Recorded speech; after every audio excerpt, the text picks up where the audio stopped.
Bienvenidos. Somos Ana Paulina y Bárbara, dos amigas que llevamos muchos años compartiendo la educación en casa y la crianza de nuestros hijos. Aquí queremos contar nuestra experiencia y hablar de educación en casa como una manera más consciente, libre y respetuosa de aprender y crecer al lado de los hijos.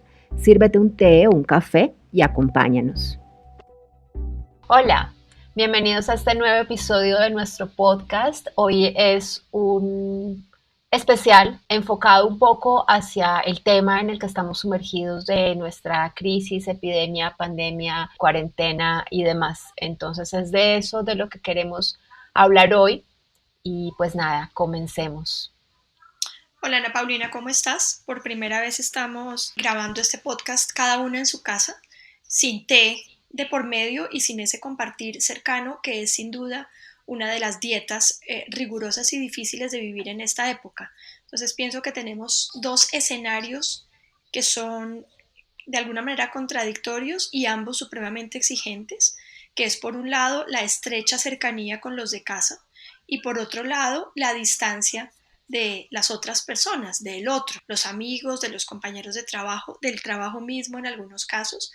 Entonces, hablábamos con Ana Paulina antes de empezar la grabación, que está empezando nuestra segunda semana de confinamiento. Para quienes estamos en Bogotá, realmente llevamos un poco más de tiempo y algunos inclusive un poco más aún que lo oficial, y se empieza a sentir en el ambiente un poco el peso del paso de los días. Eso cuando además las expectativas sobre el momento en el que se puede terminar una cuarentena o un confinamiento obligatorio preventivo, o sea, el momento en el que realmente eso pueda llegar a ser. Entonces creo que es un buen momento para conversar y es un buen momento para que también ustedes nos oigan desde la realidad de nuestras propias dificultades y nuestras propias crisis. Muchos de los temas que hemos hablado hasta el momento han estado mucho más relacionados con nuestro pasado como mamás que educamos en casa que con nuestro presente. Este podcast creo que tiene una carga emotiva y emocional más fuerte porque vamos a hablar de algo que estamos viviendo hoy y no sobre la decisión que tomamos hace varios años o sobre las dificultades que tuvimos, no sé, con las matemáticas cuando nuestros hijos, que ya son muchachos grandes, eran pequeños. No sé si estás de acuerdo, Ana Paulina. Sí, completamente. Mientras nos vamos adentrando gradualmente en los temas más emotivos y tal vez más personales, quiero traer a la conversación una situación que por lo menos yo en mis redes la veo patente y es la que está generando como mucha preocupación en mucha gente, y es el hecho del cierre de colegios y los niños en la casa. Creo que nadie dimensionó que esto iba a llegar a ser tan complicado para las familias. Fue tal vez muy sencillo pensar, bueno, quienes puedan teletrabajar, váyanse a la casa y trabajan remotamente. Cerramos colegios, los niños se van para la casa y les seguimos mandando el trabajo para que sigan estudiando, porque la frase la he visto repetida muchas veces, sí. No están en vacaciones, ellos siguen estudiando. Y ya, lo vieron como que era muy sencillo. No dimensionaron lo que era, vamos a tener reunidas a las familias 24 horas cuando están acostumbradas a no estar 24 horas, sino solo ciertas franjas del día. Van a estar además confinados en una casa de la que no pueden salir y además van a carecer de la ayuda doméstica que muchos suelen tener. Entonces, además de asumir el trabajo y el colegio, van a tener que asumir las labores del hogar. Y por lo menos los adultos están al borde de la locura porque están teniendo que asumir 3 roles al mismo tiempo cuando estaban acostumbrados a uno solo a la vez, digamos, durante cierta franja del día eran papás, durante cierta franja del día trabajaban y durante cierta franja del día tal vez tenían que llegar a organizar un poco la casa, a dejar el almuerzo hecho del otro día si no tenían ayuda en la casa. Pero ahora es todos los roles al mismo tiempo, con todos en casa, sin la posibilidad de salir, que a veces es lo que cambia un poco el estado de ánimo, nos cambia el canal. Si estamos todos a punto de arrancarnos los pelos, nos vamos al parque, corremos, nos relajamos, y ahorita no está sucediendo eso. Entonces creo que nadie dimensionó que esto iba a ser así, y a mí me sorprende que a este punto todavía no hayan dicho, no haya como órdenes, por lo menos desde el Ministerio de Educación o Secretarías de Educación, de relajar un poco el tema académico, porque de lo que he podido leer, creo que lo que más tiene estresados a los papás es el tema académico de los niños. Ese escenario que estás planteando es difícil cuando los niños estaban en el colegio y por supuesto también es difícil específicamente en las familias que educaban en casa, porque muchas personas se acercaban a las familias que educan en casa diciéndole, bueno, para usted esto es mucho más fácil y resulta que no necesariamente, porque parte de la educación en casa, como le hemos dicho tantas veces en estos podcasts, no ocurre dentro de la casa. Yo he visto en muchas familias, familias cercanas, amigas mías, la dificultad de manejar su trabajo de una manera novedosa, sobre todo cuando el trabajo que se realiza no es tan fácil de pasar al plano virtual. Hay algunos trabajos que son mucho más fáciles de pasar al plano virtual que otros. Yo he visto la sobrecarga de los maestros, porque tengo varias personas cercanas que son profesores universitarios, por ejemplo, la carga que implica planear las clases, que implica enfrentarse muchas veces por primera vez en la vida a estos escenarios de la tecnología en una época en que el internet de todas partes está saturado, en que las cosas no andan, en que uno no siente que realmente esté llegando como debería llegar, y cuando hay niños en casa y hay que adicionalmente ayudar con las tareas o soportar, digamos, soportar en el sentido de darle soporte a la frustración que eso también implica para los niños, es una situación realmente crítica. Yo no sé si esa falta de políticas de la que hablas tú, Ana Paulina, tiene que ver con que de alguna manera el ministerio está pensando que esta es, digamos, la última semana de trabajo oficial, entre comillas, porque la próxima semana es Semana Santa. En todo caso estarían, digamos, en vacaciones. Y a lo mejor vienen en la semana de Pascua, si seguimos en confinamiento, que es lo más probable, con una visión un poco distinta sobre cómo manejar ese tiempo en casa. Pero la realidad que estamos viviendo ahorita es, como lo habíamos hablado en algún podcast anterior, la presión emocional que soportan todos los miembros de una familia cuando están confinados y la presión adicional que sienten los papás y las mamás cuando, aparte de manejar su propia emocionalidad, está manejando también la emocionalidad de sus hijos y de sus parejas muchas veces. Pero en este caso hablemos de los hijos. Cuando la válvula de escape de las frustraciones, de los miedos, de la incertidumbre de los hijos y de los propios papás acaba reposando en los hombros de la mamá. A mí me parece que esto es una prueba de fuego para la manera de criar de cada familia, porque la forma tradicional de crianza, que es un poco autoritaria, que es impaciente, que no escucha a los niños, pues definitivamente tiene mucho que ver en la crisis que pueden estar llegando a atravesar los papás en casa. Creo que si un niño se está portando mal, entre comillas, es porque está expresando que algo necesita y no lo está recibiendo. Pero no es la manera común de ver este tipo de comportamientos en los niños. Entonces, la reacción natural ante un mal comportamiento es creer que es personal, que me la está montando, que no me deja en paz, que es que cree que yo tengo solo tiempo para él. Creen que es personal y no lo ven como qué está pasando, qué hay detrás de ese mal comportamiento, que creo que el enfoque ideal es ese. ¿Qué está queriendo decir? ¿Qué está necesitando que no le estoy dando o que no está recibiendo, no sé, de mí, del papá, del ambiente, de donde sea? ¿Y cómo puedo ayudar a satisfacer esa necesidad para que ese comportamiento se suavice o desaparezca? Entonces, para mí es como, realmente es un cuestionamiento a las familias, al ser familia, al estar juntos como familia, y yo esperaría que de aquí, más allá de la evidente violencia que seguramente va a surgir a raíz de estar todos encerrados, yo quisiera que salieran más familias transformadas, que logren caer en cuenta de que pueden hacer cambios en su manera de tratarse entre ellos para que la convivencia mejore. En ese sentido, sí, obviamente, las familias que educamos en casa tenemos un poco de terreno ganado, no la garantía de una vida pacífica 24/7, no necesariamente, pero sí No. definitivamente el terreno ganado de haber compartido con los hijos una gran cantidad de espacios dentro y fuera de casa, en este caso dentro, y que en la mayoría de las familias que educan en casa hay una sensibilidad que está en la base de su decisión de educar por fuera del sistema y que esa sensibilidad tiene que ver con buscar la mejor respuesta a las necesidades de todos los miembros de la familia, que se manifiestan muchas veces, como decía Ana Paulina, en comportamientos que no son necesariamente los comportamientos que uno quisiera ver, pero esa búsqueda de una mejor respuesta al comportamiento, a las reacciones, está muchas veces justamente en la base de la educación en casa. ¿Qué podemos compartir con aquellas familias que por primera vez están encerradas entre la casa con sus hijos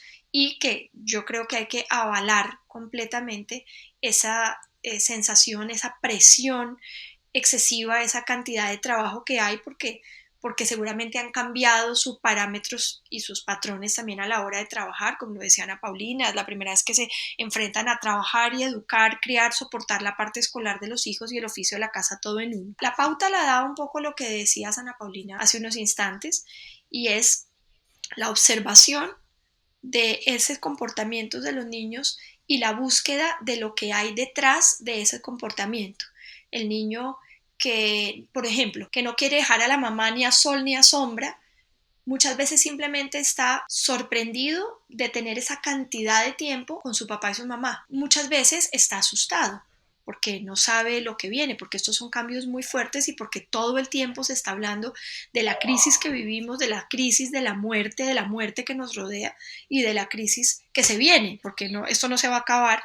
Y eso también lo reciben los niños. Esto no se va a acabar, nos dice todo el mundo, en el momento en que el coronavirus se pueda combatir de una manera eficiente y todos podamos volver a salir a la calle, sino que vendrán, digamos, consecuencias.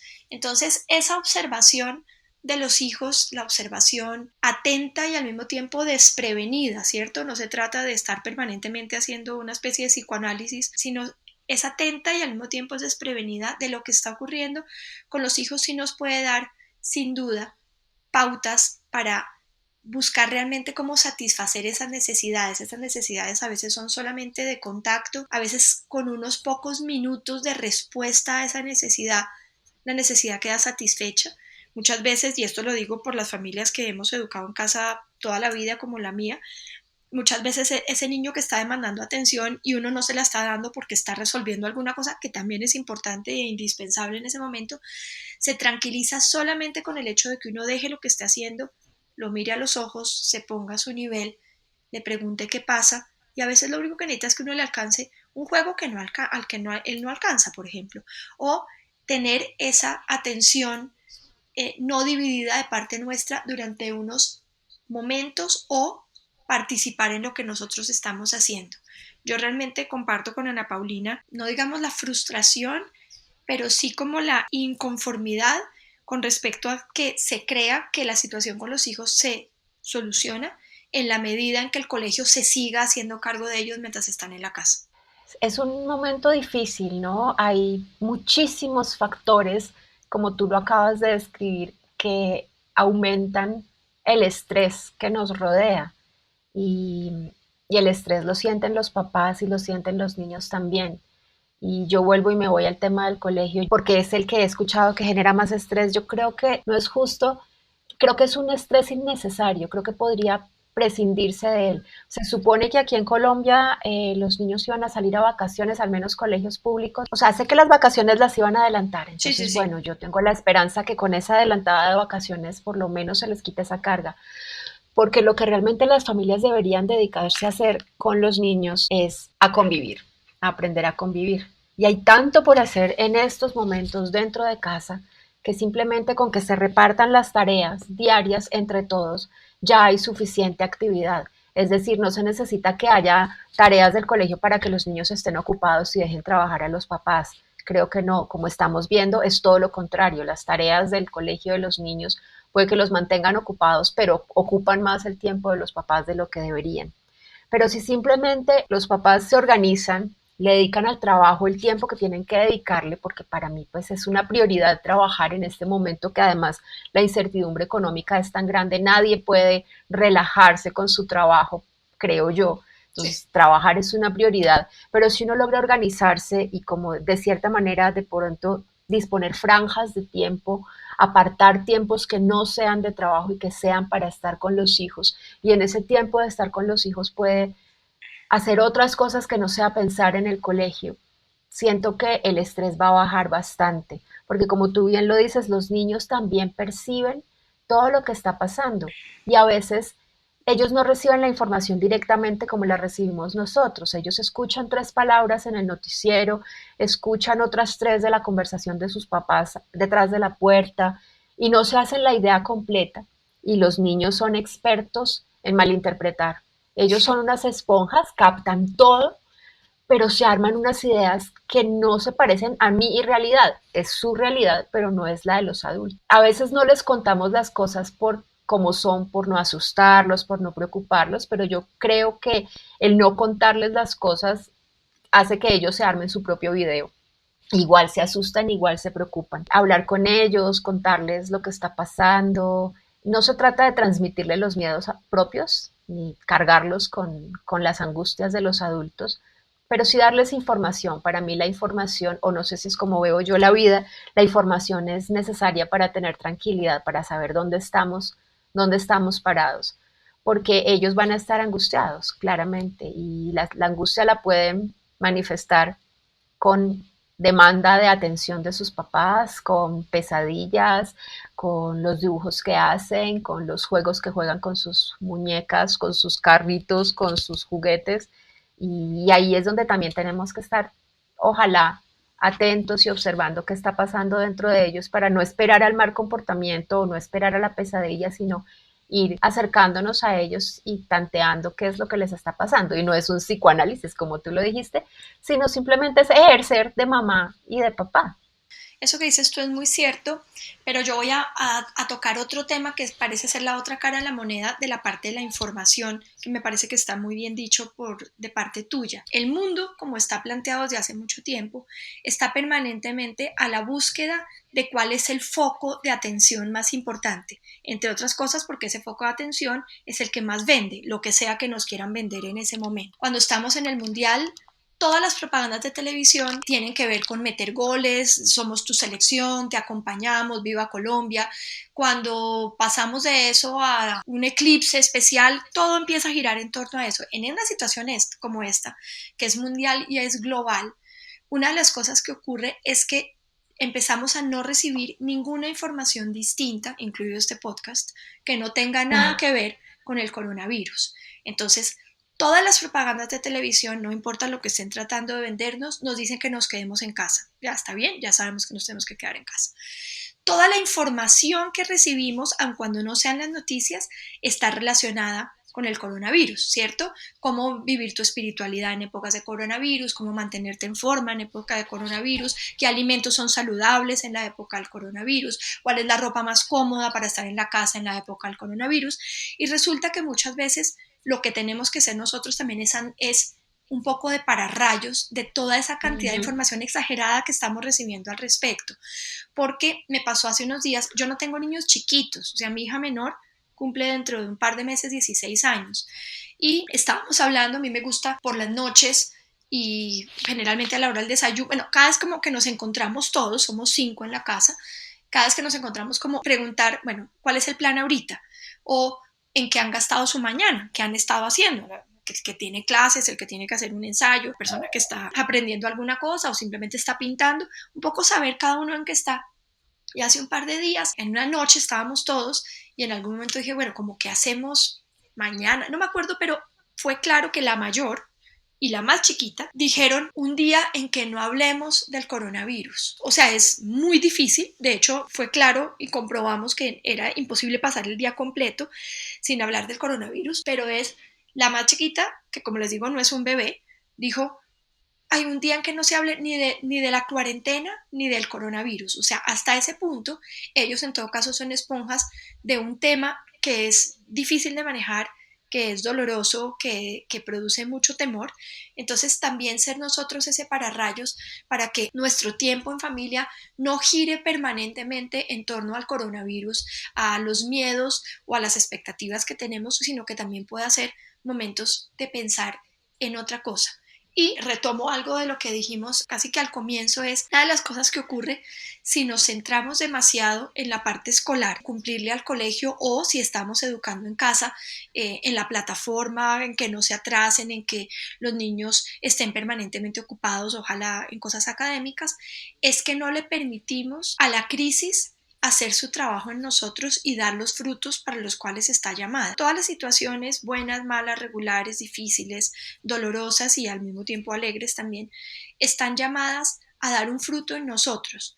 Cuando nosotros nos ocupamos tanto y estamos tan orgullosos de haber mantenido una vida como si no estuviera pasando nada, lo que hacemos es que las experiencias profundas que hubieran debido tocar nuestras vidas pasan como si no hubiera pasado nada. Y yo creo que en este momento, como familias, lo que tenemos que permitir es que lo que se está viviendo a nivel global pase por nuestras vidas haciendo el trabajo que tiene que hacer. Es un trabajo transformador, es un trabajo que nos une, es un trabajo que nos interpela, es un trabajo que nos obliga a mirarnos hacia adentro y a mirarnos hacia afuera. Es un trabajo que hace que nos repensemos como familia, como sociedad, como individuos, pero también como seres que hacen parte de un grupo. Entonces, pretender llevar una vida como si no estuviera pasando nada, lo que hace es que una situación tan supremamente profunda pase por nuestras vidas sin hacer el trabajo que tiene que hacer. Una de las enseñanzas principales de esto que está pasando, que creo que va a dejar en cada casa, es que se va a reevaluar el tiempo en familia, porque pues se está reviviendo, se está recuperando. Y sí, no se trata de mantenerse distraídos para hacer de cuenta que no está pasando nada, pero sí aprovechar el tiempo juntos haciendo cosas que sean agradables. Si las familias logran ver que esto de tener a los niños todo el día en la casa no es una carga, no es un problema, sino que es un regalo, es tiempo que no tenían para pasar con sus hijos y para compartir con ellos.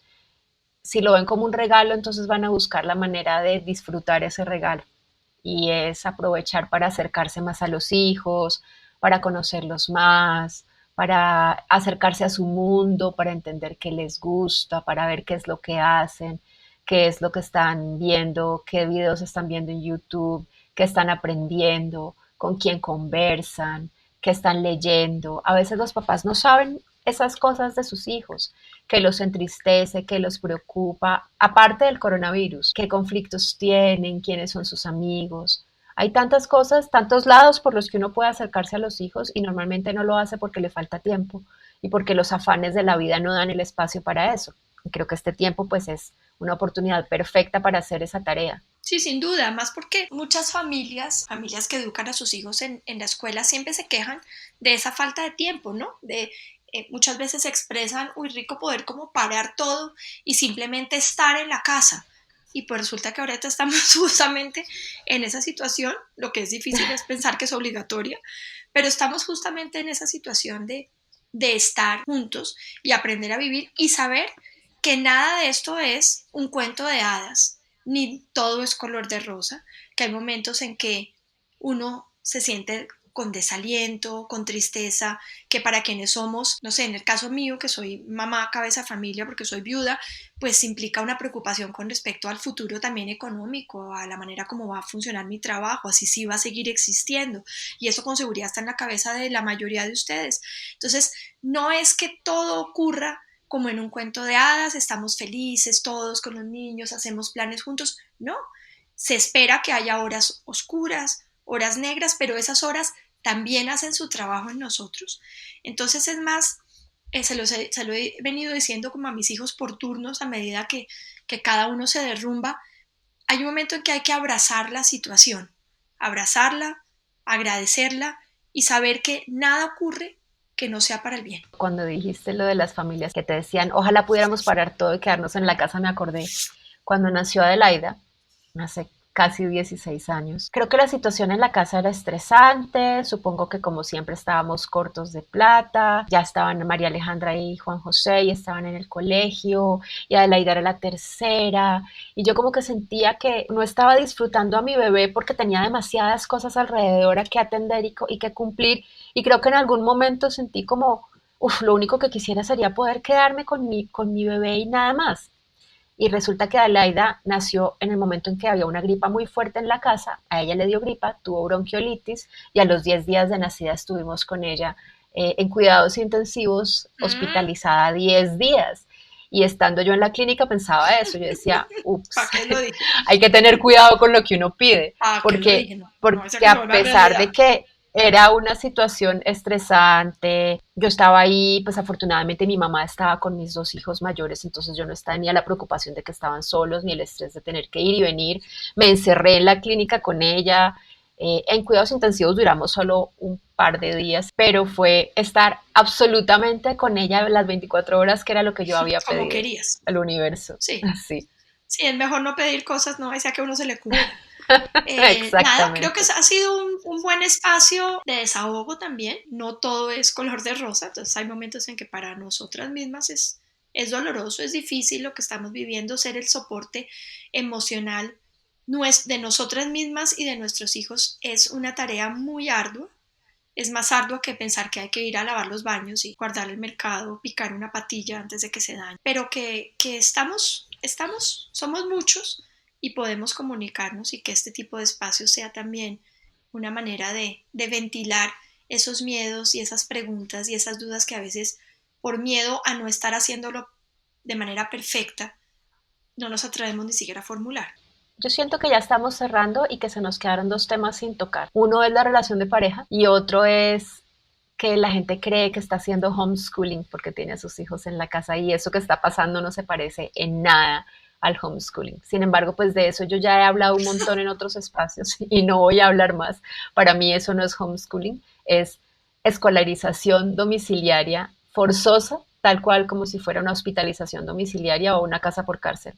Entonces no es homeschooling, pero de pronto algunas familias después de pasar tiempo con sus hijos y disfrutarlos se decidan a que después de eso los niños no vuelven al colegio y se quedan haciendo homeschooling. Yo creo que eso va a pasar y me intriga saber cómo va a ser esto hacia el futuro. Aun cuando no se convierta para todo el mundo en homeschooling, sí pienso que es un llamado de atención a la escuela tradicional y que la escuela tradicional va a aprender, eso esperamos, a flexibilizarse a partir de esto, ¿no?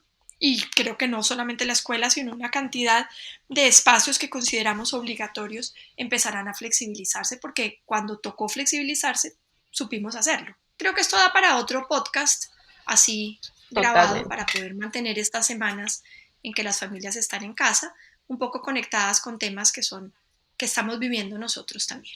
Como tú dices, vamos a seguir grabando y sacando un podcast cada semana mientras tengamos tema y pues creo que ya tenemos la tecnología también para poder hacerlo cada una desde nuestras casas. Obviamente esto no reemplaza jamás la charla cara a cara con el tecito, pero ya tendremos un momento en el que volverá el tecito.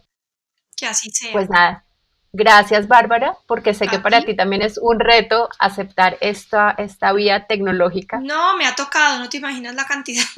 Hasta mi cumpleaños de 50 fue un té virtual, o sea que ya me estoy acostumbrando.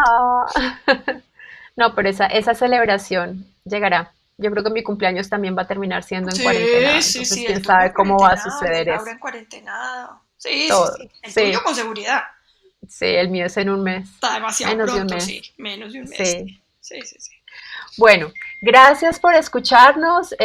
Déjennos sus inquietudes por redes y si quieren algún tema específico del que sigamos conversando, pues lo tendremos en cuenta para próximos episodios. Ok, chao, un abrazo para todos.